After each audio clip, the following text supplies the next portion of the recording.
திருச்சிற்றம்பலம். சிவசிவ அன்பு தோழமைகளே, கடந்த பதிவில் அற்புத திருவந்தாதியின் பாடல் 35 காரைக்கால் அம்மையின் கற்பனை வளத்தை கண்டு இன்புற்ற நாம் இன்று சிந்திக்க உள்ள அற்புத திருவந்தாதியின் பாடல் 36 அம்மையின் நகைச்சுவை மிளிரும் கற்பனை வளத்தை கேட்டு ரசிக்க உள்ளோம். மேலும் பாடலுக்கு அழகு சேர்க்கும் வண்ணம் தற்குறிப்பேற்ற அணியை சேர்த்த அம்மையின் தாயாம் தன்மையில் பிள்ளை மதிக்கு இறங்கிய நிலையையும் கண்டு வியக்கலாம். இப்போது பாடலை கேளுங்கள். மறுவுடைய கண்டத்தீர் வார்சடை மேல் நாகம் தெருமன்று தேய்ந்துளரும். ஆஹா, உருவான் தளர மீதோடு மேல்தான் அதனை அஞ்சி வளருமோ பிள்ளைமதி. முதலடியிலே சொல்கிறார், கண்டத்தில் மறுவுடைய நீலகண்டரே என காரைக்கால் அம்மையார் மறுபடியும் நீலகண்டத்தை வைத்தே ஐயனை விழிக்கிறார்.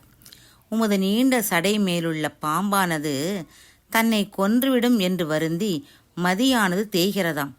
அப்படி பயந்து துன்புறுகிற மதி மேலும் தளர்ச்சி உறும்படி அப்பாம்பானது உமது சடைமுடி மீது ஓடி வந்து துரத்தினால் அது பயத்தில் வளர முடியுமா?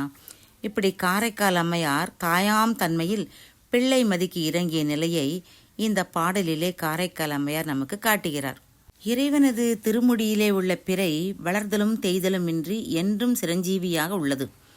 இதன்படி இறைவனை சார்ந்த யாவரும் எந்த மாற்றமும் இல்லாமல் ஒரே நிலையில் இருப்பார்கள் என்ற உண்மையை காரைக்கால் அம்மையார் நம்மை உய்த்துணர வைக்கிறார். சந்திரன் பிறையாக தேய்ந்த மதியாக இறைவன் திருமுடியிலே இருப்பதற்கு காரைக்கால் அம்மையார் ஒரு காரணம் கற்பிக்கிறார். குழந்தைகளோடு நெருங்கி வேடிக்கையாக பேசும் தாயைப் போல் இருப்பவர் காரைக்கால் அம்மையார். தமது கற்பனையான எண்ணங்களையெல்லாம் இறைவனை பார்த்தே சொல்கிறார். இப்போ பாம்பையும் திங்களையும் ஒருங்கே அணிந்ததனால் வந்த வினைதான் இது. இந்த நாகம் என்ன செய்துவிடுமோ என அஞ்சி அஞ்சி சாகும்படி வைத்திருக்கிறீரே இந்த மதியை, இது நியாயமா என ஐயனை பார்த்து காரைக்கால் அம்மை கேட்கிறார். அந்த வானத்து சந்திரனைப் போல இறைவன் திருமுடியிலே உள்ள பிள்ளை மதி வளரக்கூடாதா என்ன என நினைக்கிறார். ஆனால் அது எப்படி வளரும்? அந்த பாம்பு வானம் அஞ்சும்படி மேலே தாவி ஓடினால் சந்திரனை எட்டி பிடித்து விடுமே. உன் திருமுடியில் அணிந்த பிறை இப்போது நாகத்தோடு தொடர்பின்றி இருக்கிறது தான். ஆனால் அந்த பாம்பு எட்டி தாவ ஆரம்பித்தால் என்ன ஆகும்? அப்படி தாவுமோ என அஞ்சி கிடக்கிறது மதி. அந்த அச்சத்தால் தான் வளராது தேய்ந்தே கிடக்கிறது.